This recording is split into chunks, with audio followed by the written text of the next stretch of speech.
حسین ستارہ ابو ہریرہ، نبی کا پیارا ابو ہریرہ، اللہ سے ملوا جاتی ہے صحبت اللہ والوں کی، اپنا رنگ دکھا۔ الحمد للہ نحمده ونستعینه ونستغفره ونعوذ بالله من شرور أنفسنا ومن سيئات أعمالنا، من يهده الله فلا مضل له ومن يضلل فلا هادي له، وأشهد أن لا إله إلا الله وحده لا شريك له، وأشهد أن محمدا عبده ورسوله، أما بعد فإن خير الحديث كتاب الله، وخير الهدي هدي محمد صلى الله عليه وسلم، وشر الأمور محدثاتها، وكل محدثة بدعة، وكل بدعة ضلالة، وكل ضلالة في النار. أعوذ بالله من الشيطان الرجيم. بسم الله الرحمن الرحيم. يا أيها الذين آمنوا اتقوا الله حق تقاته ولا تموتن إلا وأنتم مسلمون. يا أيها الناس اتقوا ربكم الذي خلقكم من نفس واحدة وخلق منها زوجها وبث منهما رجالا كثيرا ونساء، واتقوا الله الذي تساءلون به والأرحام، إن الله كان عليكم رقيبا. يا أيها الذين آمنوا اتقوا الله وقولوا قولا سديدا يصلح لكم أعمالكم ويغفر لكم ذنوبكم، ومن يطع الله ورسوله فقد فاز فوزا عظيما. قال الله تبارك وتعالى في القرآن المجيد: إنما يخشى الله من عباده العلماء. وقال النبي صلى الله عليه وسلم: إن الله وملائكته وأهل السماوات والأرض حتى النملة في جحرها وحتى الحوت لا يصلون على معلم الناس الخير. حاضرین اجلاس، جیسا کہ آپ بخوبی جانتے ہیں، جس عنوان کا مجھے آج مکلف بنایا گیا ہے، یا جس عنوان کا انتخاب ہماری جانب سے ہوا ہے، وہ ہے علم اور علماء. اللہ سے دعا کیجئے اللہ تعالیٰ مجھے قرآن و حدیث کی روشنی میں اور اقوال سلف کی روشنی میں سچ اور حق کہنے کی توفیق عطا فرمائے. محترم حضرات، کہا جاتا ہے علم اس کائنات کا سب سے بڑا سرمایہ ہے. جو قوم یہ سرمایہ اپنے پاس رکھتی ہے، اسے دنیا کے کسی سرمایے کی ضرورت نہیں ہوتی. علم سب سے بڑی دولت ہے.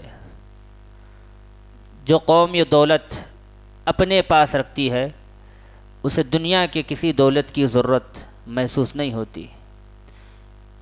ابھی جیسا کہ فاضل مکرم عزیزی عبدالعزیز نے آپ کے سامنے یہ کہا کہ علم ایک بڑا ہتھیار ہے.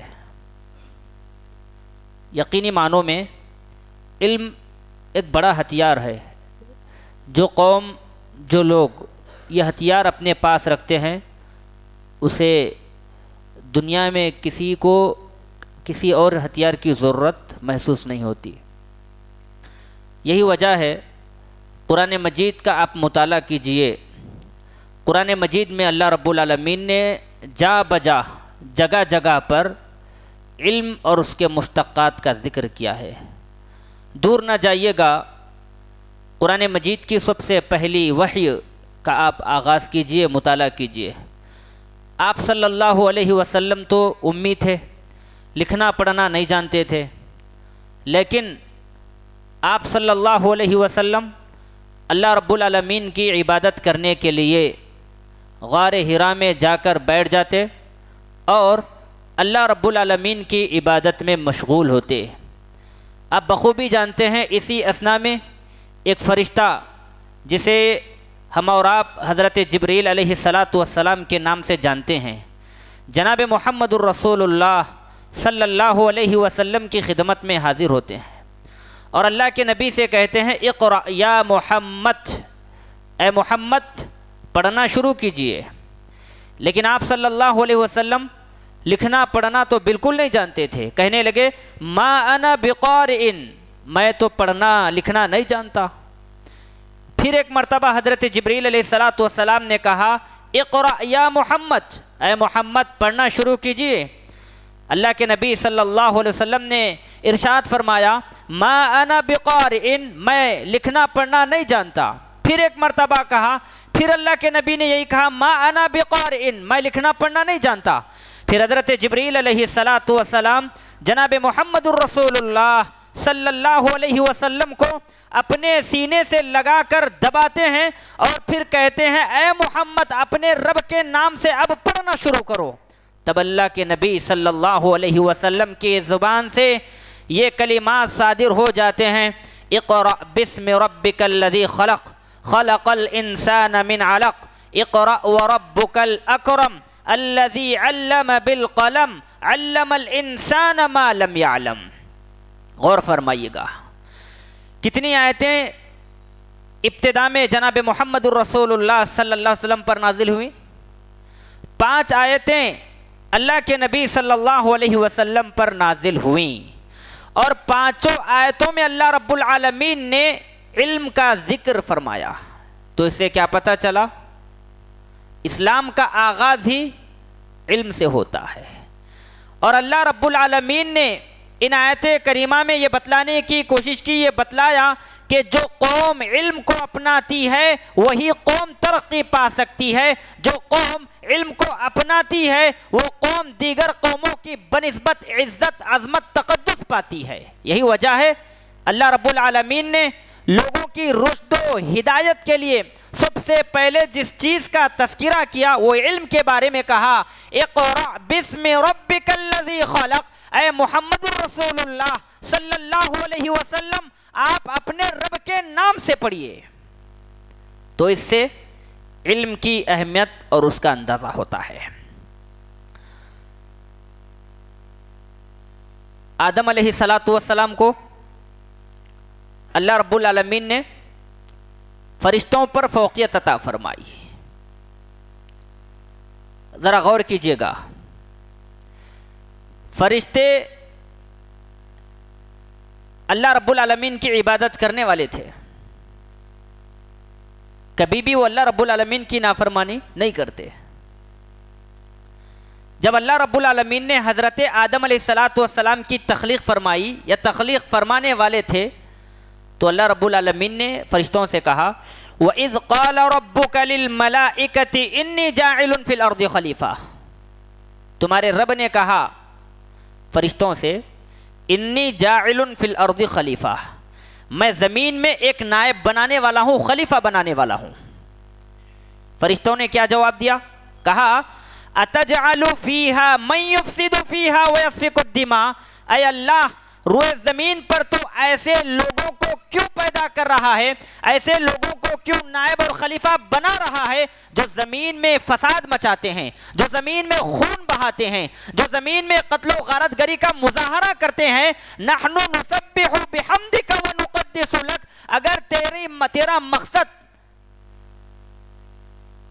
انسانوں کا عبادت کرنا ہے، نحن نسبح بحمدک، ہم ہیں تیری تسبیح پڑھنے والے، ہم ہیں تیرے تقدس کے ترانے گانے والے، تیری عبادت کرنے والے ہم ہیں، ہمارے ہوتے ہوئے ان فرشتوں کو ان حضرت آدم علیہ السلام کو کیوں پیدا کر رہا ہے؟ تو اللہ رب العالمین نے ارشاد فرمایا انی اعلم ما لا تعلمون، فرشتو جو میں جانتا ہوں وہ تم نہیں جانتے۔ اور فرشتے تو لا علم تھے۔ حضرت آدم علیہ السلام کی جو تخلیق ہو رہی تھی اس علم کے تحت، اس علم کے بارے میں فرشتے لا علم تھے۔ قالوا سبحانك لا علم لنا الا ما علمتنا انك انت العلیم الحکیم. فرشتے لا علم تھے، فوراً اللہ رب العالمین کی پاکیزگی بیان کرنے لگے اور کہنے لگے اے اللہ ہمیں تو صرف اتنا علم ہے جتنا تو نے ہمیں دیا ہے. تو یہاں پر جو فوقیت فرشتوں کا حضرت آدم علیہ السلام کو سجدہ کرنا، یہ فوقیت حضرت آدم کو جو حاصل ہوئی اس کی سب سے بڑی وجہ علم تھا. علم کی وجہ سے فرشتوں پر حضرت آدم علیہ السلام کو فوقیت نصیب ہوئی، برتری نصیب ہوئی. اسی طرح قرآن مجید میں اللہ رب العالمین نے ایک مقام پر ارشاد فرمایا. قرآن مجید آپ نے پڑھا، ہم نے بھی پڑھا، شاید میں سمجھتا ہوں علم کے تعلق سے اس سے بہتر کوئی آیت قرآن مجید میں نہیں ہو سکتی. کیا فرمایا اللہ نے؟ شہد اللہ انہ لا الہ الا هو والملائکۃ واولو العلم قائما بالقسط. اللہ رب العالمین کی وحدانیت کی گواہی، اللہ رب العالمین کے یکتا ہونے کی گواہی سب سے پہلے کون دے رہے ہیں؟ شہید اللہ، اللہ گواہی دے رہے ہیں. کیا کہہ کر؟ اللہ ایک ہے. والملائکہ، فرشتے بھی اس بات کی گواہی دیتے ہیں اللہ کے سوا کوئی معبود برحق نہیں ہے. اب غور فرمائیے گا، اللہ رب العالمین اور فرشتوں کی گواہی کے بعد اللہ رب العالمین کی وحدانیت کی گواہی دینے کا مقام مرتبہ اگر کسی کو حاصل ہے تو وہ کس کو حاصل ہے؟ فرشتے اور اللہ رب العالمین اس بات کی گواہی دے رہے ہیں کہ اللہ تعالیٰ کے سوا کوئی معبود برحق نہیں ہے. اللہ تعالیٰ کے بعد اور فرشتوں کے بعد اللہ رب العالمین کی وحدانیت کی گواہی دینے کا مقام و مرتبہ روئے زمین پر کسے نصیب ہوا؟ علماء کو، وَأُولُو الْعِلْمِ، اہل علم کو نصیب ہوا ہے. اہل علم بھی اس بات کی گواہی دیتے ہیں کہ اللہ کے سوا کوئی معبود برحق نہیں ہے، اللہ رب العالمین یکتا ہے، واحد ہے روئے زمین پر. علماء کی گواہی کا یہ مقام ہے، یہ مرتبہ ہے. اور اسی طرح قرآن مجید میں ایک مقام پر اللہ رب العالمین نے ارشاد فرمایا، یہ علم اور علماء کی فضیلت کے بارے میں ہے. ابھی علماء کی قربانیوں کو انشاءاللہ آپ کے سامنے بتایا جائے گا. قرآن مجید میں اللہ رب العالمین نے ارشاد فرمایا قُلْ هَلْ يَسْتَوِي الَّذِينَ يَعْلَمُونَ وَالَّذِينَ لَا يَعْلَمُونَ. آپ صلی اللہ علیہ وسلم سے خطاب کرتے ہوئے اللہ تعالیٰ کہہ رہا ہے اے محمد الرسول اللہ صلی اللہ علیہ وسلم آپ کہہ دیجئے کسے؟ لوگوں سے. هَلْ يَسْتَوِي الَّذِينَ يَعْلَمُونَ وَالَّذِينَ لَا يَعْلَمُونَ. کیا علماء اور غیر علماء برابر ہو سکتے ہیں؟ کیا عالم اور غیر عالم برابر ہو سکتے ہیں؟ ہرگز برابر نہیں ہو سکتے. کوئی بھی اعتراض کرنے والا یہ اعتراض کر سکتا ہے کہ کیسے ایک غیر عالم ایک عالم سے نچلے درجے میں چلا جا سکتا ہے. ہم کہیں گے یہ فرق، یہ تمیز کسی واعظ نے، کسی مقرر نے، کسی خطیب نے یا پھر دنیا کے کسی دولت مند نے یا پھر دنیا کے کسی بڑے عالم نے نہیں کی. یہ تفریق، یہ تمیز اللہ رب العالمین نے فرمائی ہے. کیا کہا؟ هل يستوي الذين يعلمون والذين لا يعلمون. اے محمد ذرا پوچھئے لوگوں سے کیا علماء غیر علماء برابر ہو سکتے ہیں؟ ہرگز برابر نہیں ہو سکتے. تو پتا چلا اللہ رب العالمین نے علماء کے مقام کو بلند کیا ہے.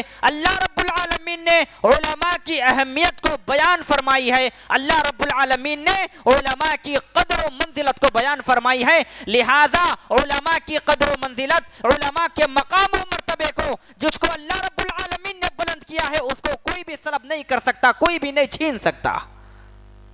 یہ علماء کا مقام ہے، علماء کا مرتبہ ہے. ایک مقام پر اللہ رب العالمین نے آپ صلی اللہ علیہ وسلم سے خطاب کرتے ہوئے فرمایا قُلْ رَبِّ زِدْنِی عِلْمًا.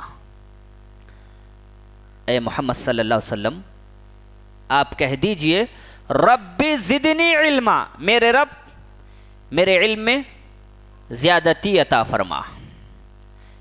ابن حجر عسقلانی رحمۃ اللہ علیہ اور دیگر مفسرین کہتے ہیں پورے قرآن مجید میں اللہ رب العالمین نے آپ صلی اللہ علیہ وسلم سے کسی بھی چیز میں زیادتی کا مطالبہ نہیں کیا۔ غور فرمائیے یہ نقطہ، اللہ رب العالمین نے آپ صلی اللہ علیہ وسلم سے کسی بھی چیز میں زیادتی کا مطالبہ نہ کیا، مگر بات جب زیادتی کی آئی تو اللہ رب العالمین نے کہا رب زدنی علما، اے محمد رسول اللہ صلی اللہ علیہ وسلم، میں آپ کو دولت کے لیے، ثروت کے لیے، زمین و جائیداد کی زیادتی کا مطالبہ کرنے کی تلقین نہیں کرتا۔ رب زدنی علما، میں تم سے اگر مطالبہ کرتا ہوں زیادتی کا تو وہ علم کا کرتا ہوں، کہہ دیجئے میرے رب میرے علم میں زیادتی عطا فرما۔ تو اس آیت کریمہ سے بھی علم کا مقام، اس کی اہمیت، اس کی افادیت اجاگر ہوتی ہے، واضح نظر آتی ہے۔ اسی طرح بہت ساری آیتیں ہیں قرآن مجید میں جو علم کی اہمیت پر دلالت کرتی ہے، علماء کی اہمیت پر دلالت کرتی ہے۔ ایک مقام پر اللہ رب العالمین نے ارشاد فرمایا یرفع اللہ الذین آمنوا منکم والذین اوتوا العلم درجات، اللہ تعالی اہل ایمان مومنوں کے اور علماء کے درجات کو بلند کرتا ہے۔ یہاں پر غور فرمائیے گا، ایک عالم مومن عالم اور ایک غیر عالم مومن، ان دونوں کو اگر ان دونوں کا موازنہ کیا جائے تو مقام و مرتبے کی حیثیت سے کون بڑھتے ہیں؟ جو عالم مومن ہے۔ جو غیر عالم مومن ہے اس کا مقام و مرتبہ مومن عالم سے نیچے ہے، کمتر ہے۔ یہی تو اللہ رب العالمین نے فرمایا یرفع اللہ الذین آمنوا منکم والذین اوتوا العلم درجات، اللہ تعالی اہل علم کے اور اہل ایمان کے درجات کو بلند کرتے ہیں۔ ایک عالم اگر مومن ہے اور ایک مومن غیر عالم ہے تو اللہ رب العالمین ایک مومن عالم کے درجے کو ایک غیر عالم مومن کے اوپر کر دیتے ہیں۔ یہ علم کی فضیلت ہے، علم کی برتری ہے۔ اسی طرح قرآن مجید میں اللہ رب العالمین نے ارشاد فرمایا انما یخشی اللہ من عبادہ العلماء، کائنات میں اللہ رب العالمین سے حقیقی معنوں میں ڈرنے والے کون ہیں؟ علماء ہے۔ ایک سوال پیدا ہو سکتا ہے، کیا غیر علماء غیر عالم اللہ رب العالمین سے نہیں ڈرتے؟ جی اللہ رب العالمین سے وہ بھی ڈرتے ہیں، مگر فرق ہے، دونوں میں ڈرنے کا فرق ہے۔ عالم علم کی بنیاد پر اللہ رب العالمین کا جو ڈر خوف اپنے دل میں رکھتا ہے، غیر عالم وہ ڈر وہ خوف نہیں رکھ سکتا، چونکہ عالم کو ہر چیز کا علم ہوتا ہے، حلال و حرام کا علم ہوتا ہے، حدود اللہ سے تجاوز کرنے کی سزا کا علم ہوتا ہے۔ اس لیے ایک عالم حقیقی معنوں میں اللہ رب العالمین کا ڈر اپنے دل میں بساتا ہے، خوف اپنے دل میں بساتا ہے۔ اب آئیے جناب محمد رسول اللہ صلی اللہ علیہ وسلم نے اپنی احادیث میں علم اور علماء کے تعلق سے کیا فرمایا ہے اس کو بیان کرنے کی کوشش کی جائے گی۔ ایک حدیث میں اللہ کے نبی نے فرمایا، حضرت ابو ہریرہ رضی اللہ تعالیٰ عنہ راوی ہیں، کہتے ہیں اللہ کے نبی نے فرمایا من سلک طریقا یلتمس فیہ علما سہل اللہ لہ بہ طریقا الی الجنہ، جو شخص حصول علم کے لیے نکل جاتا ہے راستے پر تو اللہ رب العالمین اس کی بدولت اس کے لیے جنت کے راستے کو آسان کر دیتے ہیں۔ مجھے بتائیے دنیا میں وہ کون سا راستہ ہے جس پر انسان چلے اور اللہ رب العالمین اس کے لیے جنت کے راستے کو آسان کر دے؟ دنیا میں ایسا کوئی راستہ نہیں ہے، دنیا میں ایسا کوئی مقام نہیں ہے، دنیا میں ایسا کوئی گلی نہیں ہے، دنیا میں کوئی ایسا مرحلہ ہے ہی نہیں۔ اگر کوئی راستہ ہے تو وہ علم کا راستہ ہے، علم کے راستے پر نکلنے کی وجہ سے اللہ رب العالمین اس کے لیے جنت کے راستے کو ہی آسان کر دیتے ہیں۔ یہ علم کا مقام ہے، علم کا مرتبہ ہے۔ اور ایک حدیث میں اللہ کے نبی صلی اللہ علیہ وسلم نے ارشاد فرمایا ان اللہ وملائکتہ واہل السماوات والارض حتی النملة فی جحرها وحتی الحوت لیصلون علی معلم الناس الخیر۔ غور فرمائیے گا، علم کے راستے پر نکلنے والوں کی یہ فضیلت ہے، علماء کے لیے فضیلت ہے، علم سیکھنے اور سکھانے والوں کے لیے یہ فضیلت ہے۔ کیا فضیلت ہے؟ اللہ تعالیٰ، اس کے فرشتے، زمین و آسمان کی تمام چیزیں، چیونٹیاں، مچھلیاں بھی اس شخص کے لیے دعائے خیر کرتی ہیں جو علم کے راستے پر نکلتا ہے۔ تو یہ علم کے راستے پر نکلنے والوں کی فضیلت ہے۔ ایک حدیث میں اللہ کے نبی صلی اللہ علیہ وسلم نے ارشاد فرمایا، فضل العالم علی العابد کفضل القمر لیلۃ البدر علی سائر الکواکب۔ عالم کی فضیلت عابد پر اسی طرح ہے جس طرح 14ویں کے چاند کی فضیلت سارے ستاروں پر ہے۔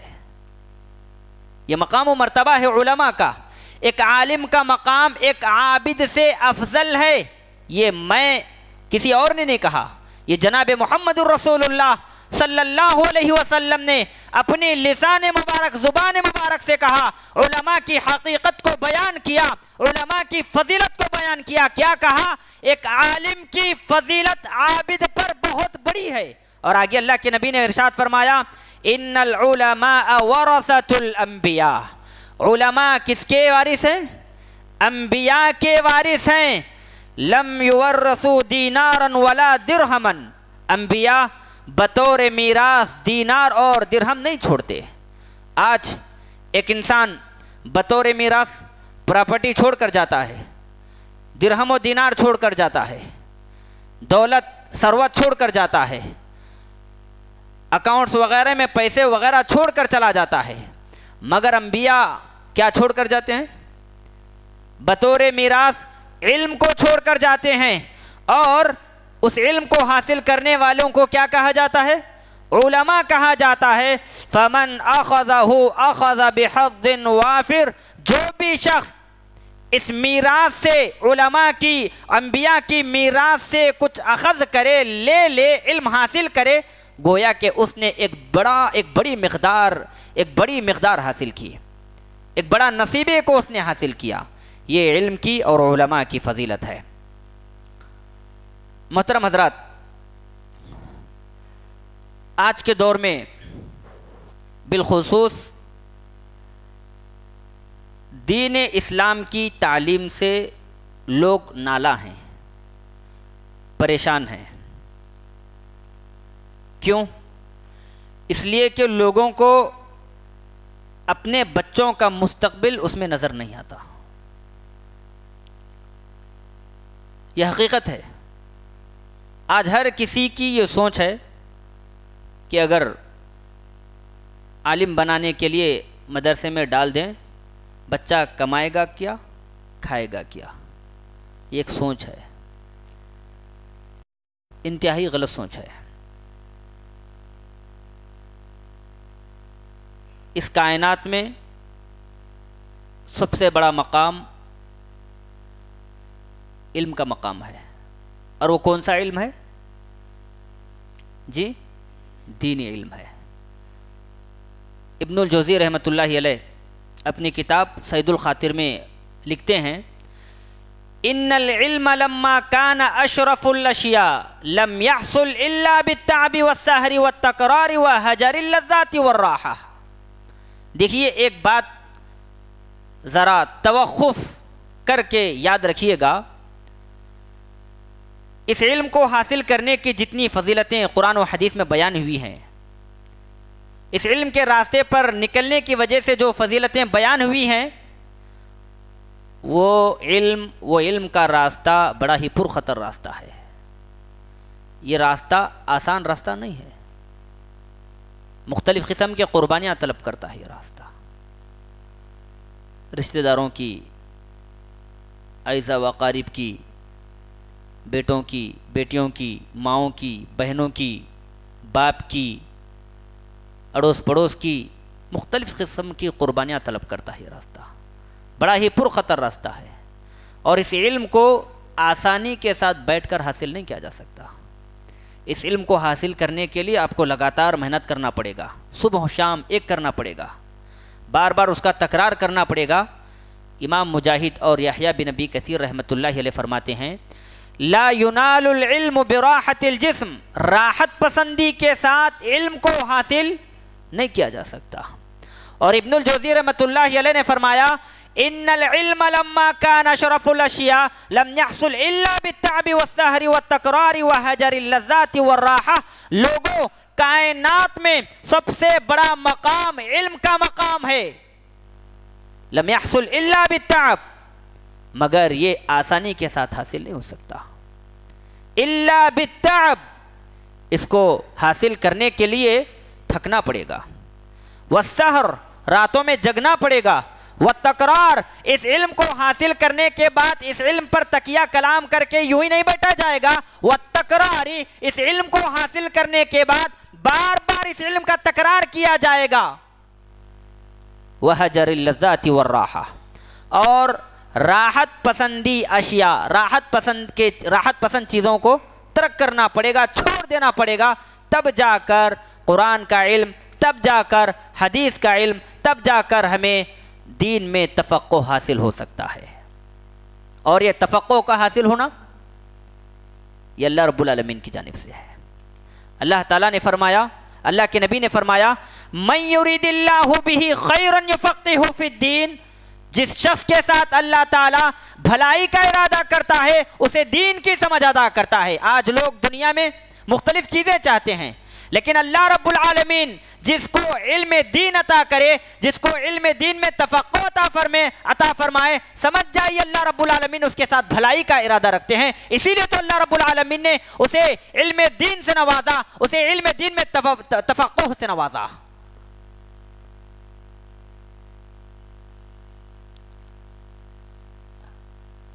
محدثین کرام کی عادت تھی،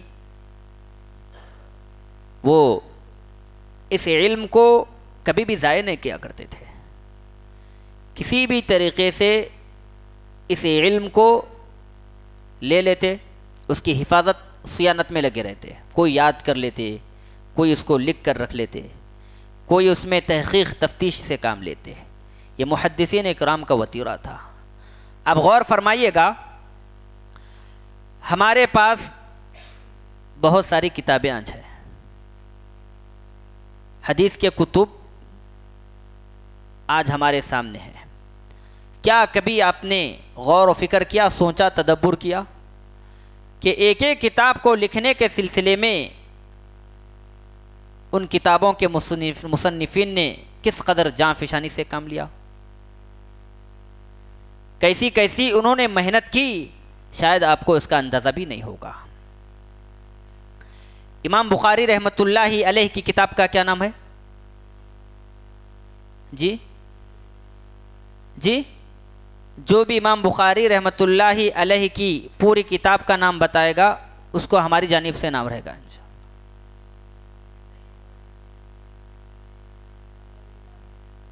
جی فتح الباری تو شرح ہے، ابن حجر اسقلانی رحمۃ اللہ علیہ نے لکھی ہے۔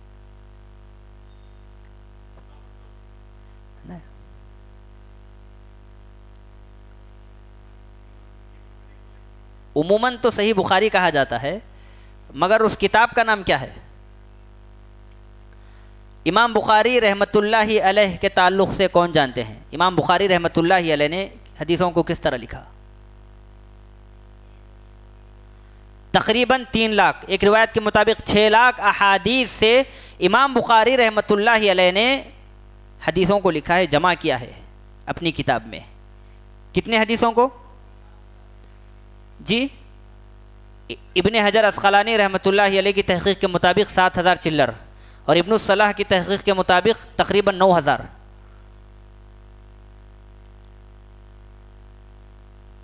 ہر حدیث کو لکھنے سے پہلے امام بخاری رحمۃ اللہ علیہ وضو کرتے، کبھی غسل فرماتے، 2 رکعت نماز ادا کرتے، پھر جب ان کو اطمینان ہوتا حدیث کے اوپر،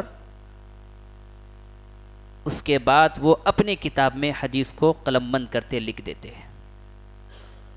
اور کتنے سالوں تک امام بخاری رحمۃ اللہ علیہ نے بخاری کو لکھنے کے لیے لگایا؟ جی قرآن مجید کتنے سالوں میں نازل ہوئی؟ 23 سال کی مدت میں نازل ہوئی۔ امام بخاری رحمۃ اللہ علیہ کی کتاب قرآن مجید کے بعد سب سے صحیح کتاب ہے۔ قرآن مجید کے بعد سب سے صحیح کتاب کا درجہ اگر کسی کتاب کو ملا ہے تو وہ امام بخاری رحمۃ اللہ علیہ کی کتاب ہے، جس کو انہوں نے لکھنے کے لیے کڑے اصول بنائے، کڑے اصول نافذ کیے، بہت سارے شرائط کو نافذ کیے۔ ان اصول و شرائط سے پورا اترتے ہوئے انہوں نے احادیث کو اپنی کتاب میں لکھا، تقریباً 16 سال کی محنت کے بعد۔ ان کی کتاب کا نام ہے الجامع الصحیح المسند المختصر من امور رسول اللہ صلی اللہ علیہ وسلم وسننہ وایامہ۔ یہ امام بخاری رحمۃ اللہ علیہ کی کتاب کا نام ہے۔ امام بخاری رحمۃ اللہ علیہ کی محنت شاقہ کا یہ نتیجہ ہے، یہ ثمرہ ہے۔ آج امت مسلمہ کو اگر کوئی حدیث، صحیح حدیث ہونی ہے تو امام بخاری رحمۃ اللہ علیہ کی کتاب اٹھاتی ہے امت مسلمہ اور اس کو پڑھنا شروع کر دیتی ہے، مسائل حل ہو جاتے ہیں۔ یہ ہمارے علماء کی محنتیں ہیں، ہمارے علماء کی محنتیں ہیں، اور ہمارے علماء کی اس کام میں پریشانیاں انہوں نے اس طرح جھیلی ہیں۔ میں آپ کو بتاؤں، امام شعبہ رحمۃ اللہ علیہ فرماتے ہیں، میں نے راستوں پر پاگلوں کی طرح دوڑتے ہوئے 2 لوگوں کو دکھایا۔ غور فرمائیے گا، امام شعبہ رحمۃ اللہ علیہ فرماتے ہیں، ان کے اس قول سے معلوم ہوتا ہے ہمارے محدثین اکرام راستوں میں پاگلوں کی طرح دوڑا کرتے تھے اور علم کو حاصل کر لینا گوارا کر لیتے تھے، مگر علم کو ضائع ہونا وہ گوارا نہیں کیا کرتے تھے۔ امام شعبہ رحمۃ اللہ علیہ فرماتے ہیں، ما رأیت احدا قط یعدو الا قلت مجنون او صاحب حدیث، میں نے راستوں پر پاگلوں کی طرح دوڑتے ہوئے 2 لوگوں کو دیکھا ہے۔ ایک حقیقی پاگل کو جو آپ اور ہم راستوں پہ دیکھتے ہیں، اور دوسرا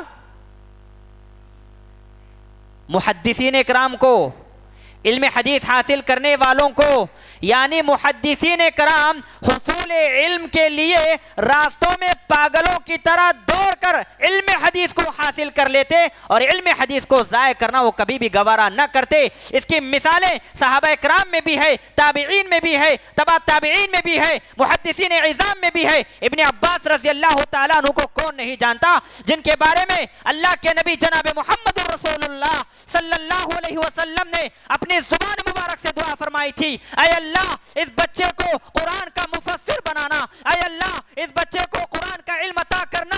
اللہ کے نبی صلی اللہ علیہ وسلم کی دعا نکلی اور ابن عباس رضی اللہ تعالیٰ اس امت میں مفسر قرآن کہلائے جانے لگے۔ وہ اپنے حصول حدیث کا، حصول علم کا حال اپنے ان الفاظ میں بیان فرماتے ہیں، جب مجھے معلوم ہوتا کسی کے ہاں حدیث رسول ہے تو میں وہاں جاتا۔ صحابی ہیں، غرور نہیں، تکبر نہیں، کسی قسم کی فیلنگ نہیں، اس کے باوجود بھی کہاں جا رہے ہیں؟ ایک ادنا سے شخص کے پاس۔ گھر کے پاس جاتے، گھر کا دروازہ بند ہے، سمجھ جاتے کہ وہ قیلولہ کر رہے ہیں، آرام فرمائے اپنے گھر میں، اپنی چادر کو تکیہ بنا کر ان کے گھر کے سامنے ہی لیٹ جاتے ہیں، صرف حدیث کو حاصل کرنے کے لیے۔ آج ہم اور آپ اگر کسی کے گھر جائیں، دستک دیں، دروازہ اگر اندر سے نہ کھلے تو ناراض ہو کر واپس چلے جاتے ہیں اور یہ سمجھتے ہیں کہ اس شخص نے ہماری عزت تکریم نہیں کی، ہماری حوصلہ افزائی نہیں کی، ہماری عزت افزائی نہیں کی، اور واپس ناراض ہو کر چلے جاتے ہیں۔ یہ دیکھیے ابن عباس رضی اللہ تعالیٰ عنہ جو اللہ کے نبی صلی اللہ علیہ وسلم کے چچا کے بیٹے ہیں، علم حدیث حاصل کرنے کے لیے گھر پر گئے، دروازہ بند ہے، دستک بھی دینا مناسب نہیں سمجھا، چاہے تو دستک دے سکتے ہیں، شریعت نے اس کی اجازت دی ہے، سلام کرنے کی اجازت دی ہے، دستک بھی نہیں دیتے بلکہ اپنی چادر کو تکیہ بنا کر وہیں لیٹ جاتے ہیں اور ان کے نکلنے کا انتظار کرتے ہیں۔ جب وہ گھر سے باہر نکلتے، ان کی نظر حضرت ابن عباس پر پڑ جاتی تو کہتے، اے خانواد رسول، وہاں سے یہاں آنے کی تم نے زحمت کیوں گوارا کی؟ اگر کسی کے ہاں کسی سے کہلوا بھیجتے تو میں خود آپ کی خدمت میں آتا اور آپ کو حدیث رسول سناتا۔ تو ابن عباس کہتے نہیں، وہاں سے یہاں آنا، علم حاصل کرنا یہ میرا فرض تھا، یہ قربانی ہے۔ یہ اگر تکیہ کلام کر کے علماء محدثین ایسے ہی بیٹھ جاتے تو آج احادیث کی جو کتاب ہمارے درمیان ہے ہو سکتا وہ نہ ہو سکتی۔ ابن الجوزی رحمۃ اللہ علیہ فرماتے ہیں طلب علمی کے راستے میں میں نے بہت ساری مصیبتوں کو، تکلیفوں کو برداشت کیا۔ نیز فرماتے ہیں ہوا عندی احلی من العسل، یہ تکلیفیں، یہ مصیبتیں مجھے شہد سے بھی زیادہ لذیذ معلوم ہوتی۔ اسلاف کرام کے تعلق سے آتا ہے، ابن الجوزی کہتے ہیں جب میں، غور فرمائیے گا، جب میں حصول علم کے لیے اپنے گھر سے نکلتا تو کچھ روٹیاں بنا کر گھر سے نکلتا، دن بھر محنت کرتا، علم کو حاصل کرتا، حدیث کو حاصل کرتا۔ جب رات ہوتی تو مجھے شدت کی بھوک لگتی، روٹی نکالتا اور نہر عیسیٰ کے کنارے بیٹھ کر اس روٹی کو نہر عیسیٰ کے پانی میں ڈبو کر کھا لیتا۔ نہر عیسیٰ کا پانی میرے لیے سالن کا کام کرتا۔ یہ کوئی معمولی بات نہیں ہے، بہت بڑا کارنامہ ہے، بے مثال قربانیاں ہیں۔ ایسی قربانیاں آج ہم اور آپ نہیں دے سکتے۔ حصول علم کے لیے جگر ہونا پڑتا ہے، اللہ رب العالمین کی توفیق ہونی پڑتی ہے۔ بعض اسلاف کرام کے تعلق سے آتا ہے کہ جب وہ حدیث کو حاصل کرنے کے لیے نکلتے تو ان کو خون کے پیشاب جاری ہوتے ہیں۔ ابن طاہر رحمۃ اللہ علیہ کے تعلق سے آتا ہے، وہ کہتے ہیں کہ حصول علم کے راستے میں 2 مرتبہ مجھے خون کے پیشاب آئے۔ ایک مرتبہ میں نے بغداد کا سفر کیا، اس وقت مجھے خون کا پیشاب آیا، اور ایک وقت جب میں مکہ کے لیے حدیث حاصل کرنے کے لیے مکہ کا رخت سفر باندھا، پاؤں میں چپل نہیں تھی، سفر کے لیے سواری نہیں تھی، لہذا میں مناسب سمجھا پیدل ہی چلوں، اور پیدل چلتا رہا۔ شدت کی دھوپ کی وجہ سے مجھے خون کے پیشاب ہوئے، اور میں نے کبھی کسی کے سامنے اپنا دست پھیلانے کی کوشش بھی نہیں کی، اپنا دامن کسی کے سامنے نہیں پھیلایا۔ اللہ رب العالمین نے جو مجھے مال دیا میں نے اسی پر اکتفا کیا، مگر کسی کے سامنے ہاتھ نہیں پھیلایا۔ یہ محدثین کرام کا وتیرہ امتیاز ہے۔ ہر تکلیف کو، ہر مصیبت کو، ہر پریشانی کو، ہر مشقت کو انہوں نے جھیلا اور علم حاصل کرتے رہے۔ ابن تیمیہ رحمۃ اللہ علیہ کو کون نہیں جانتے؟ ابن تیمیہ رحمۃ اللہ علیہ کی کوئی ایک کتاب بتا سکتے ہیں؟ ابن تیمیہ رحمۃ اللہ علیہ کی کوئی ایک کتاب بتائیے۔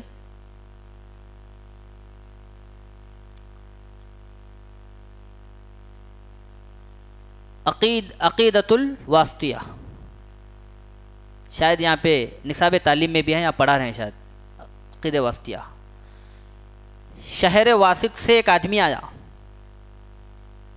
اور آ کر ابن تیمیہ رحمۃ اللہ علیہ سے کہا ہمارے شہر میں لوگ صفات کے باب میں کلام کرتے ہیں، بھٹکے ہوئے ہیں، ہمیں کوئی ایک رسالہ لکھ کر دیجیے۔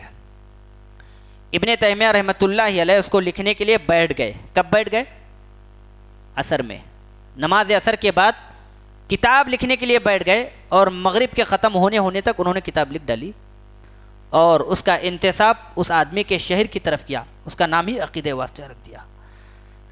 یہ محنتیں تو ہیں، یہ علماء کرام کی محنتیں ہیں، اور اس راستے میں انہوں نے جو قربانیاں پیش کی اس کی اہمیت کا اندازہ ہوتا ہے۔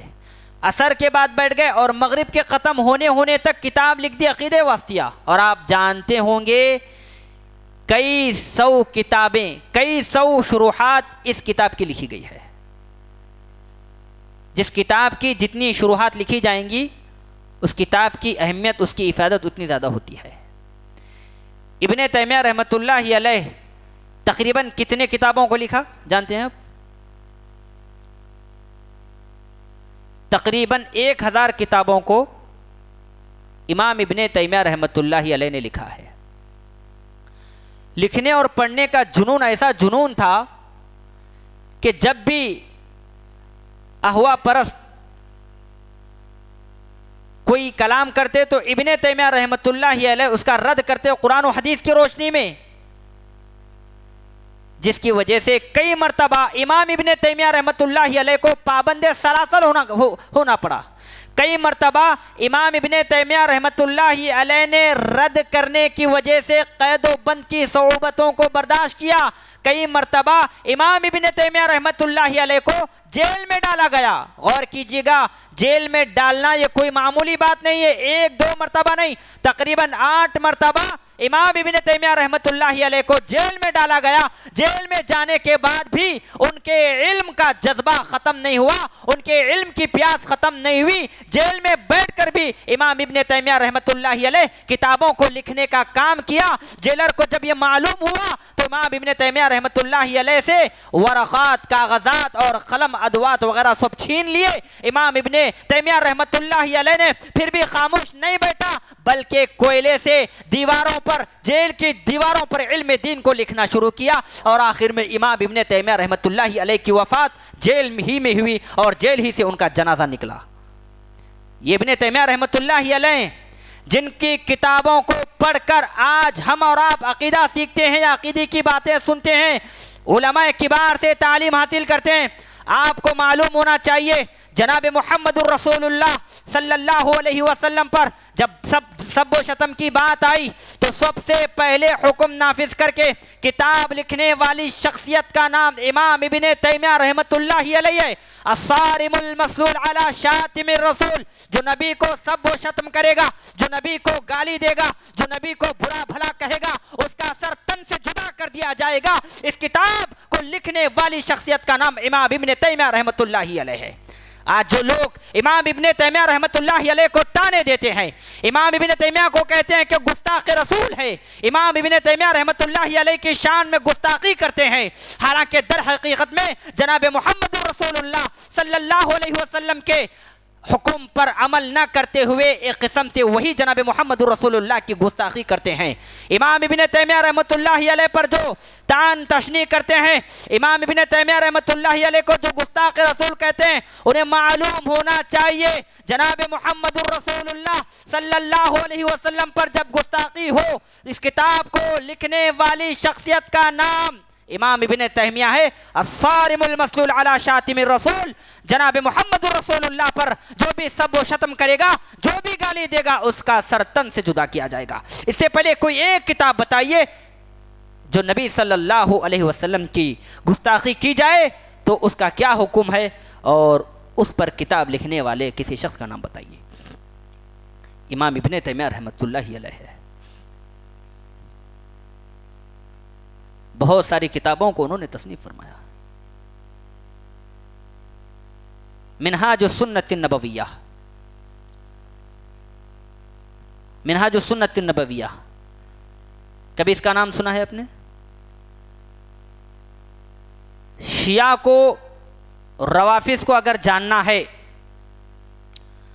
تو میں کہنا چاہوں گا ایک مرتبہ امام ابن تیمیہ رحمۃ اللہ علیہ کی کتاب منہاج السنت النبویہ اٹھا کر پڑھیے۔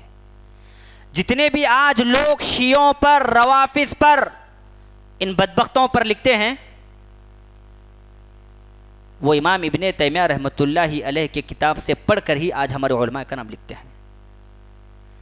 منہاج السنت النبویہ، اس کتاب کے 2 نام ہیں، بعد میں 2 نام ہوتے ہوئے منہاج السنت النبویہ، بعد میں امام ذہبی رحمۃ اللہ علیہ نے اس کا اختصار پیش کیا، اس کا نام کیا رکھا؟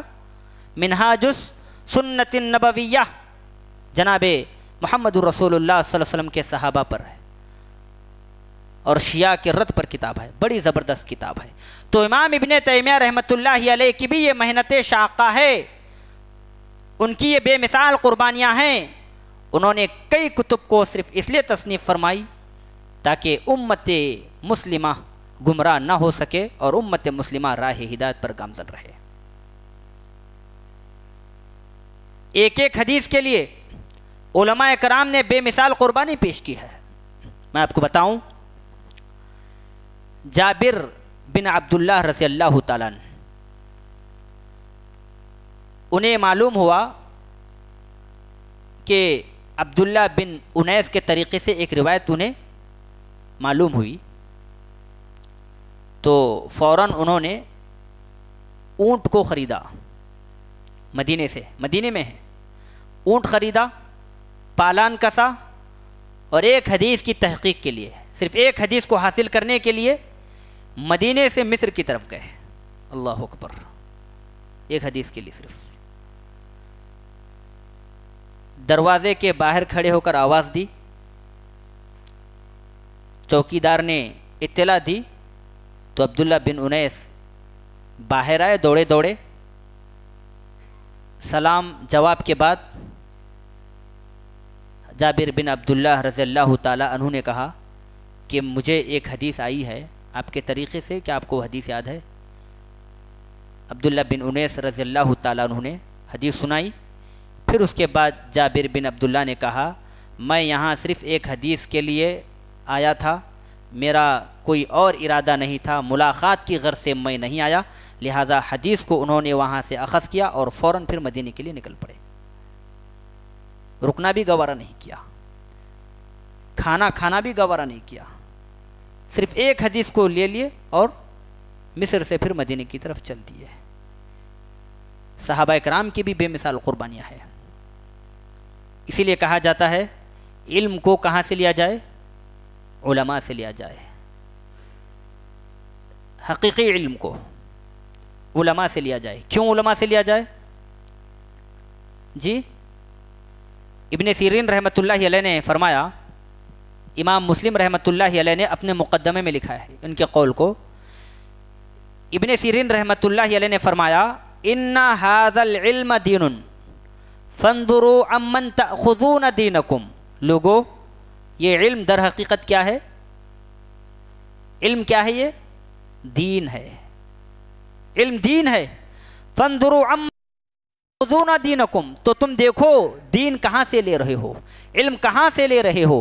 علم لینے کا مطلب دین لے رہے ہو، کس سے لے رہے ہو؟ آدمی کیسا ہے، اس کا عقیدہ کیا ہے، اس کا علم کیسا ہے، اس کا فہم کیسا ہے، علماء کبار کے تعلق سے اس کی کیا رائے ہے، کیا اہل سنہ والجماعت سے تعلق رکھتا ہے یا پھر اہل ضلال سے اس کا تعلق ہے، یہ دیکھا جائے گا، اس کے بعد ہی علم لیا جائے گا۔ اگر صحیح عالم سے علم آ جائے تو ایک آدمی گمراہی سے بچ سکتا ہے، راہ ہدایت پر گامزن ہو سکتا ہے۔ اسی لیے ابن سیرین رحمۃ اللہ علیہ نے فرمایا ان ھذا العلم دین، لوگو یہ علم دین ہے، فانظروا عمن تأخذون دینکم، دیکھو تم اپنے دین کہاں سے لے رہے ہو، علم کو کہاں سے لے رہے ہو۔ بولنے کا مطلب یہ ہے، کہنے کا مطلب یہ ہے علم کو علماء سے لیا جائے گا، اور علماء میں بھی علماء اہل السنہ والجماعہ، علماء اہل الحدیث سے لیا جائے گا۔ ہر کوئی آئے بیان کرے علم نہیں لیا جائے گا، اور علم کو لینے کے سلسلے میں کئی شرائط بھی ہیں۔ آج ہمارے درمیان ایک فیشن نکل پڑا ہے، کوئی بھی آ جائے فتویٰ دے دے، اس کے فتوے کو لیا جاتا ہے۔ ہر کوئی اپنے آپ کو عالم سمجھتا ہے، ہر کوئی اپنے آپ کو صاحب فہم سمجھتا ہے۔ یہ سوچ صحیح نہیں ہے۔ آپ کوشش کیجئے، علم حاصل کیجئے۔ علم حاصل کرنے کے لیے دنیا میں کوئی شخص کسی کو نہیں روکتا، اس کے بڑے اصول ہیں، بڑے کڑے اصول ہیں۔ امام شافعی رحمۃ اللہ علیہ نے فرمایا، گرچہ کہ یہ شعر ان کی طرف انتساب کیا جاتا ہے، واللہ علم، اللہ زیادہ جانتا ہے، اخیلاً تنال العلم الا بستہ سأنبئک عن تفصیل ببیانہا، میرے بھائی جب تک 6 چیزوں کو نہ اپناؤ علم کو حاصل نہیں کر سکتے۔ امام شافعی رحمۃ اللہ علیہ فرما رہے ہیں۔ وہ 6 چیزیں کیا ہیں، کوئی بتا سکتے ہیں؟ ذکاء وحرص واجتہاد وبلغۃ وارشاد استاذ وطول الزمان۔ یہ 6 چیزیں حاصل علم حاصل کرنے کے لیے ان 6 چیزوں کو اپنانا ضروری ہے۔ ذکاء، بہت ذکی ہونا چاہیے انسان، وحرص، حصول علم کی اس کے پاس حرص بھی ہو، طمع ہو، زیادہ سے زیادہ علم حاصل کرنا چاہتا ہو، جہاں کہیں بھی علم کو دیکھے اس کو اخذ کرنا چاہتا ہو، جس طرح ابن عباس نے کیا۔ حدیث آئی، فوراً جا کر ان کے گھر کے دروازے کے سامنے بیٹھ جاتے، ان کا انتظار کرتے حدیث رسول لینے کے لیے۔ واجتہاد، حرص کے بعد محنت ضروری ہے۔ ہماری خواہش تو ہوتی ہے علم حاصل کرنے کی، حرص ہوتی ہے، مگر ہم سے محنت نہیں ہوتی ہے۔ تو حصول علم کے لیے محنت کا ہونا بھی بہت ضروری ہے۔ وبلغۃ، مقصد بھی ہونا ضروری ہے۔ بلغہ کے معنی علماء کرام نے 2 بیان کیے ہیں، ایک پیسوں کا خرچ کرنا اور دوسری چیز مقصد کو اختیار کرنا۔ وارشاد استاد، یہ محل استشہاد ہے، یہ ضروری ہے۔ استاذ کی رہنمائی بھی ضروری ہے۔ بغیر استاذ کے کوئی بھی کتاب کا فہم حاصل نہیں کر سکتا، نصوص کا فہم حاصل نہیں کر سکتا۔ ایک استاذ کی رہبری ضروری ہے۔ اسلاف کرام کہا کرتے ہیں کہ جو شخص بغیر استاذ کے کتاب کو اپنا استاذ قرار دے، استاذ سے، اساتذہ سے کنارہ کش ہو کر کسی کتاب کو اپنا استاذ تسلیم کرے، تو یہ خوارج کی نشانی ہے۔ خوارج اساتذہ کو تسلیم نہیں کرتے، بلکہ کتابوں کو ہی وہ اپنا اساتذہ تسلیم کرتے ہیں، جس کی وجہ سے وہ تباہی کے دہانے پر، گمراہی کے دہانے پر چلے گئے، اور ان کو خوارج کہا جاتا ہے۔ اور میں نے اس سے پہلے بھی ایک مثال بیان کی تھی اللہ کے نبی صلی اللہ علیہ وسلم کی وہ حدیث کے سلسلے میں کہ کلونجی ہر بیماری کے لیے دوا ہے۔ حبۃ السودا داء لکل دواء، دواء لکل داء، ہر بیماری کا علاج کلونجی میں ہے۔ اب ایک شخص حبہ کی جگہ حیا پڑا، حبہ کے معنی کلونجی اور حیا معنی سانپ، حیۃ السودا کالا سانپ، کالا ناگ، وہ گیا ناگ کو، سانپ کو کچلا اور کھا لیا۔ فرق کتنے کا تھا؟ صرف ایک نقطے کا فرق۔ حبہ کی جگہ اس نے کیا پڑھا؟ حیا پڑھا۔ اگر علماء سے علم حاصل کرتا تو اس کی جان بچ جاتی، لیکن یاد رکھیے گا یہاں تو جان بچ جاتی، اگر علماء کے سامنے تلمذ، دانوِ تلمذ اختیار کر کے قرآن و حدیث کے فہم کو سمجھا جائے تو ایک انسان کا عقیدہ درست ہو جائے گا، ایک انسان کو علم کامل ملے گا، ایک انسان کو اچھا علم عطا ہوگا، اور ایک انسان کو اچھا فہم عطا ہوگا علماء کے پاس پڑھنے کی وجہ سے۔ تو لہذا اس علم کے سلسلے میں علماء کی بہت ساری قربانیاں ہیں۔ امام مالک رحمۃ اللہ علیہ اپنے استاذ ربیعہ رحمۃ اللہ علیہ کے تعلق سے کہتے ہیں کہ امام ربیعہ رحمۃ اللہ علیہ علم کی تلاش اور جستجو میں ربیعہ رحمۃ اللہ علیہ کا حال یہ تھا کہ آخر میں انہیں گھر کی کڑیاں تک بیچنی پڑی حصول علم کے لیے، اور جب بھوک لگتی تو نوبت یہاں تک آئی کوڑے دان میں جو کھجور پھینکے ہوتے تو اس کو بھی کھا لیا کرتے تھے۔ غور فرمائیے گا، امام مالک رحمت اللہ علیہ جو بڑے محدث ہیں پائے کے، ان کے استاذ کا ذکر کر رہے ہیں امام مالک کہ جب بھوک لگتی کہاں سے کھاتے؟ کوڑے دان سے۔ کوڑے دان میں جو کھجور پھینکا جاتا تھا ان کھجوروں کے ذریعے وہ اپنی بھوک کی شدت کو مٹاتے تھے۔ اس طرح کی قربانیوں نے ہمارے علماء نے دی ہے۔ اسی طرح امام شافعی رحمۃ اللہ علیہ کتنے غریب تھے، یتیم، والدہ بھی غریب، غربت کا شکار، کھانے کے لیے گھر میں کھانے نہیں، کئی دن تک چولہے نہیں جلتے تھے، بھوک کی شدت لگی رہتی۔ والدہ کے غریبی کا حال یہ کہ اپنے بیٹے، یتیم بیٹے کو کاغذات دلانے کے لیے، قلم دلانے کے لیے، پینسل وغیرہ دلانے کے لیے پیسے تک موجود نہیں ہے۔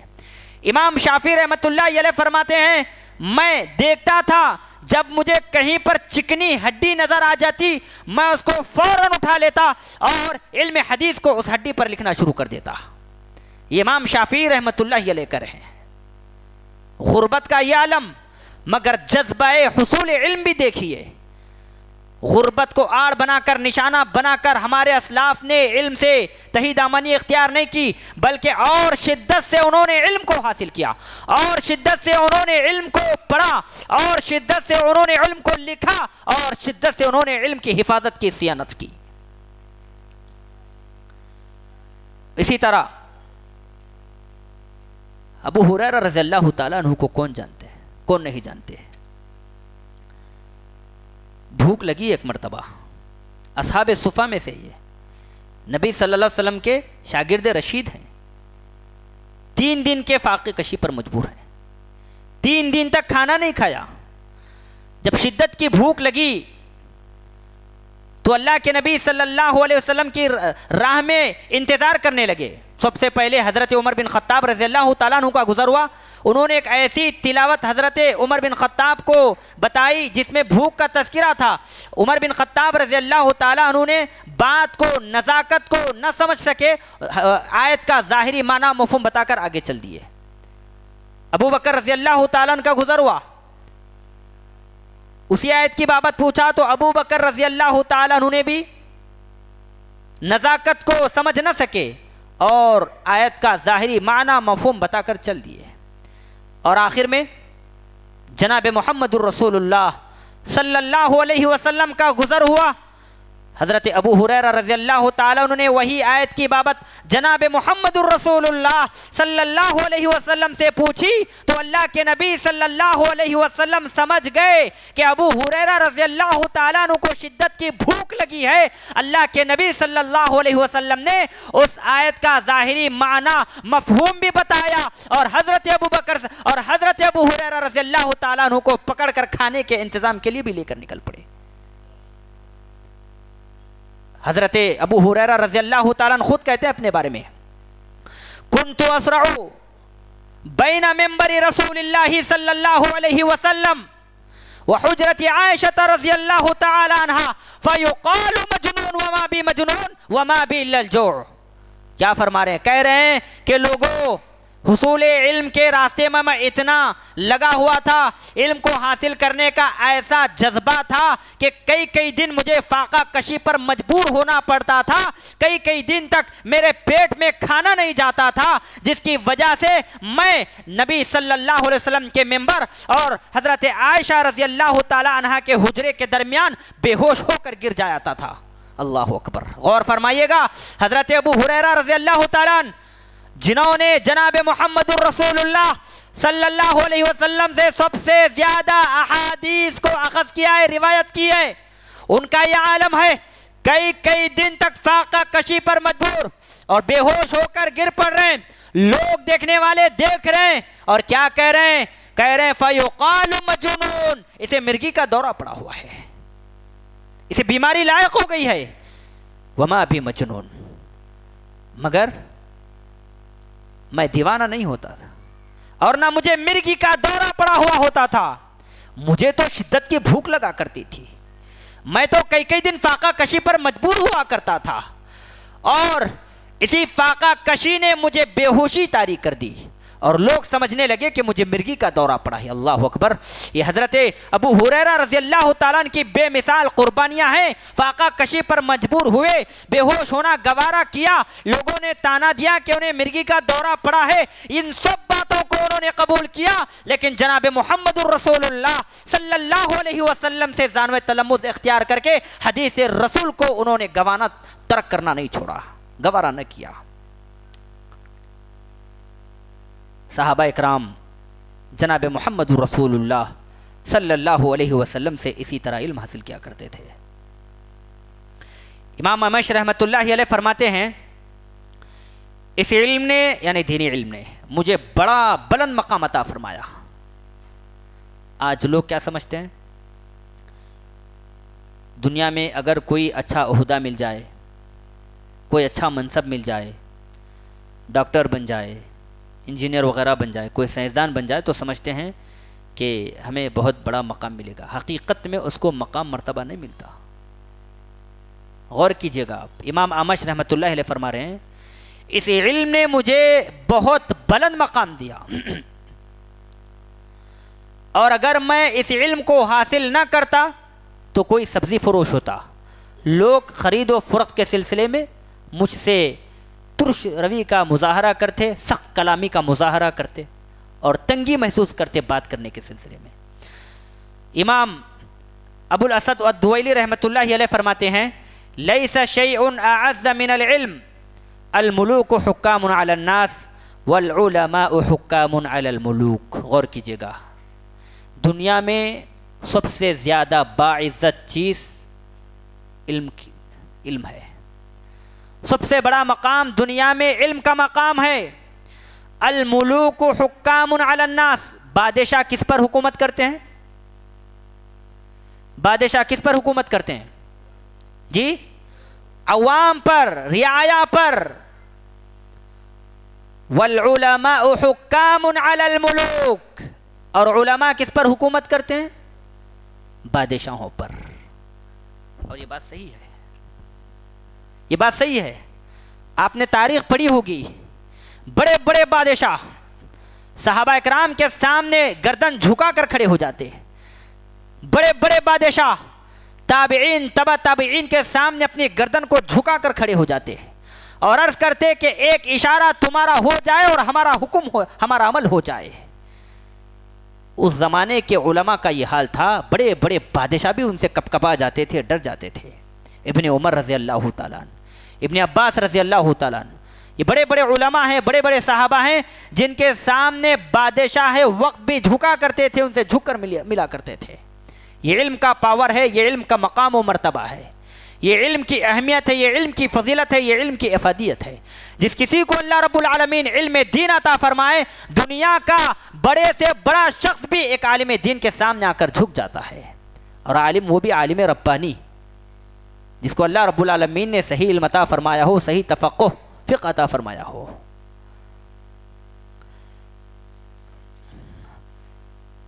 ابن مبارک رحمۃ اللہ علیہ، نام سنا ہوگا آپ نے، کون ہے یہ جی؟ بڑے پائے کے محدث، بڑا جذبہ علم حاصل کرنے کا۔ یہ تو کہا کرتے تھے، بڑے تاجر بھی تھے یہ، اور یہ اپنا مال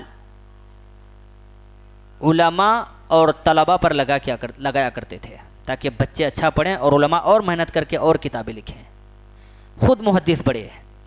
ان کے اس جذبے کو دیکھ کر لوگوں نے سوال کیا، الی متی تطلب العلم، کب تک علم حاصل کرتے رہو گے؟ ایسا کب تک علم حاصل کرتے رہو گے؟ اگر میں آپ سے سوال کروں کب تک علم حاصل کرتے رہو گے، تو آپ کا جواب کیا ہوگا جی؟ ہاں ماشاءاللہ ہے، قال حتی الممات انشاءاللہ، جب تک موت نہ آ جائے تب تک میں علم کو حاصل کرتا رہوں گا۔ یہ قربانیاں ہیں، بے مثال قربانیاں۔ امام احمد بن حنبل رحمۃ اللہ علیہ، امام اہل سنہ والجماعت کہا جاتا ہے، تقریباً 10 لاکھ احادیث انہیں ازبر تھیں، یاد تھیں۔ اور آپ کو معلوم ہونا چاہیے مسئلہ خلق قرآن میں تقریباً 2 یا 3 بادشاہوں نے ان پر مسلسل کوڑے بازی کی ہے، ان پر کوڑے برسائے۔ یہ کہنے لگے کہ امام احمد بن حنبل سے ایک مرتبہ یہ کہو قرآن مخلوق ہے، ہم تمہاری جان بخش دیں گے۔ امام احمد بن حنبل رحمۃ اللہ علیہ نے کہا ایسا نہیں ہو سکتا، لہذا امام احمد بن حنبل رحمۃ اللہ علیہ کو مسئلہ خلق قرآن میں ایسی سزا دی گئی، کہا جاتا ہے وہ سزا اگر کسی ہاتھی کو دی جاتی، اگر وہ کوڑے کسی ہاتھی پر برسائے جاتے تو ہاتھی تل ملا جاتا، پریشان ہو جاتا۔ ایسی سزا امام احمد بن حنبل رحمۃ اللہ علیہ کو دی گئی۔ اگر ایک مرتبہ بھی امام احمد بن حنبل رحمۃ اللہ علیہ کہہ دیتے تو اللہ اکبر، تو پھر کیا بات تھی۔ لیکن امام احمد بن حنبل رحمۃ اللہ علیہ نے حق سے ہٹنا گوارا نہ کیا۔ پورے علماء پھر گئے، لوگ پھر گئے اس مسئلے سے، لیکن امام احمد بن حنبل رحمۃ اللہ علیہ اس مسئلے پر ڈٹے رہے، جنہیں کیا کہا جاتا ہے امام اہل سنہ والجماعہ۔ کتنے لاکھ احادیث یاد ہے؟ 10 لاکھ احادیث۔ حیض کے بارے میں کیا کہہ رہے ہیں ذرا سنیے۔ لوگوں، حیض کے بارے میں جاننے کے لیے مجھے 9 سال کا عرصہ لگا. کتنے سال کا؟ 9 سال کا عرصہ لگا. 9 سال کے بعد، جانکاری کے بعد، علم حاصل کرنے کے بعد، مکمل معلومات حاصل کرنے کے بعد مجھے معلوم ہوا حیض کسے کہتے ہیں. یعنی 9 سال کا عرصہ لگا صرف ایک چیز کو پہچاننے کے لیے. 9 سال. تو یہ قربانیاں تو ہے، ان کی محنتیں ہیں، مشقتیں ہیں علم کے راستے میں. اور اسی طرح عبد الرحمن بن حاتم الرازی رحمۃ اللہ علیہ کہتے ہیں کہ ہم ایک مرتبہ علم حاصل کرنے کے لیے مصر کی طرف گئے. کہاں پر؟ مصر کی طرف. اور اپنے اساتذہ کے سامنے بیٹھ کر مسلسل 7 ماہ تک سبق حاصل کرتے رہے، علم دین حاصل کرتے رہے.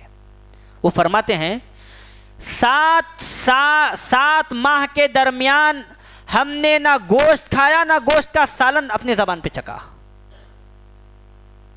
آج اگر 1-2 دن گوشت نہ آ جائے تو آدمی کی کیفیت ایک عجیب طرح کی ہو جاتی ہے، پریشان ہو جاتا ہے، تلملا اڑتا ہے. گوشت کے لیے کسی نہ کسی طریقے سے کوشش کرتا ہے اور کھا لیتا ہے، آرام پاتا ہے.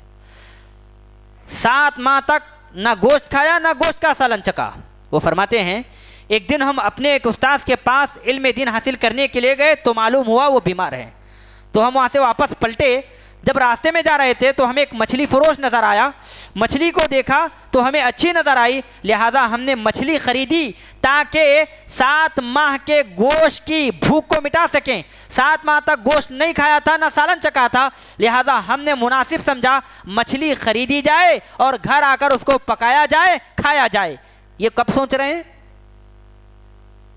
7 ماہ کے بعد. کیوں سوچ رہے ہیں؟ اس لیے کہ استاذ بیمار ہیں. اگر استاذ بیمار نہ ہوتے تو اس دن کو بھی پڑھائی میں لگا دیتے. استاذ بیمار ہیں، تعطیل ملی، چھٹی ملی، مناسب انہوں نے سمجھا کہ چلو آج موقع ملا ہے گوشت کھانے کا، مچھلی خریدی جائے، گھر لے جایا جائے اور اس کو پکا کر کھایا جائے. مچھلی خریدی، گھر چلے گئے. اچانک یہ اعلان ہوا کہ فلاں جگہ علم دین کی، علم شریعت کی مجلس سجی ہوئی ہے، لہذا اس مچھلی کو انہوں نے چھوڑ دیا اور فوراً اس استاذ کے مجلس کے اندر چلے گئے اور وہاں علم حاصل کرتے رہے تقریباً 3 دن تک. 3 دن کے بعد آئے، آ کر دیکھا تو مچھلی گل گئی اور سڑ گئی. لہذا انہوں نے پکانا مناسب نہ سمجھا، اس گلی اور اس سڑی مچھلی کو ایسے ہی کھا لیا اور علم حاصل کرنے کے لیے پھر چلے گئے. وہ فرماتے ہیں لا ینال العلم براحت الجسم، راحت پسندی کے ساتھ علم حاصل نہیں کیا جا سکتا، نہیں کیا جا سکتا، نہیں کیا جا سکتا. اس علم کو حاصل کرنا ہے قربانیاں دینا پڑے گا. مال کی قربانی، اولاد کی قربانی، رشتہ دار کی قربانی، اعزاء و اقارب کی قربانی، بیٹوں کی قربانی، بیویوں کی قربانی، محلوں کی قربانی، شہروں کی قربانی، وقت کی قربانی بھی دینا پڑے گا. یقین نہ آتا تو دیکھیے ابن القاسم، عبد الرحمن بن قاسم کو جانتے ہوں گے آپ، امام مالک رحمۃ اللہ علیہ کے مشہور شاگرد ہیں. حصول علم کا جذبہ پیدا ہوا، دل میں تمنا پیدا ہوئی چلو علم کو حاصل کیا جائے. اپنی بیوی کے پاس آئے، شادی شدہ تھے. کہنے لگے میں ایک طویل سفر کے لیے جا رہا ہوں، مجھے معلوم نہیں میں کب لوٹوں گا واپس. ہاں مگر میں تمہیں اختیار دیتا ہوں، چاہے تو تم میری زوجت میں برقرار رہو یا میں تمہیں طلاق دے دیتا ہوں، تم کسی اور سے نکاح کر کے اپنا گھر آباد کر لو. وفا شعار بیوی تھی، آپ کی زوجت میں برقرار رہنے کو ترجیح دی. ابن القاسم رحمۃ اللہ علیہ، عبد الرحمن بن قاسم رحمۃ اللہ علیہ، علم حاصل کرنے کے لیے غور کیجیے گا، علم حاصل کرنے کے لیے مصر سے مدینے کی طرف چلے. امام مالک رحمۃ اللہ علیہ کے حلقے میں بیٹھ گئے، علم حاصل کرتے رہے. کتنے سال؟ کوئی بتائیے اندازہ. جی 10 سال. تقریباً 17 یا 18 سال تک علم حاصل کرتے رہے. مصر سے گئے، امام مالک رحمۃ اللہ علیہ کے پاس مدینے میں گئے.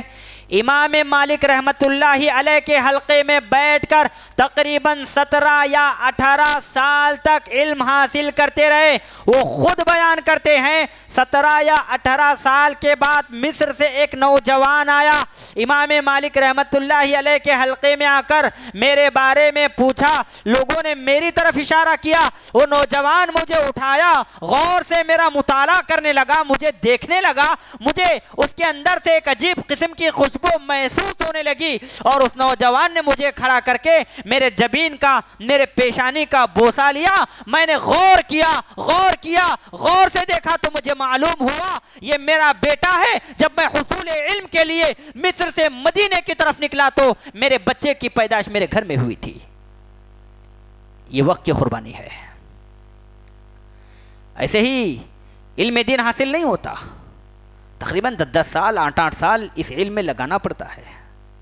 مسلسل علم کو حاصل کرنا پڑے گا. کئی قسم کی پریشانیاں آ ہی جاتی ہیں, چاہے کتنا بھی کیسا بھی آدمی ہو, اس کو پریشانیاں آنا طے ہے.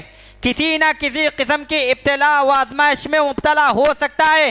آپ تاریخ اٹھا کر دیکھیے, صحابہ کرام سے لے کر آج تک جتنے بھی علماء کبار ہیں, محدثین ہیں, ائمہ صحابہ ہیں, جنہوں نے بھی علم کو حاصل کیا ہے, حدیث کو حاصل کرنے کی سعی کی ہے, کوشش کی ہے, اسے آزمائش ہو کر گزرنا پڑا ہے, اسے مصیبتوں سے ہو کر گزرنا پڑا ہے, اسے پریشانیوں سے ہو کر گزرنا پڑا ہے, تبھی تو جا کر انہوں نے علم حاصل کیا.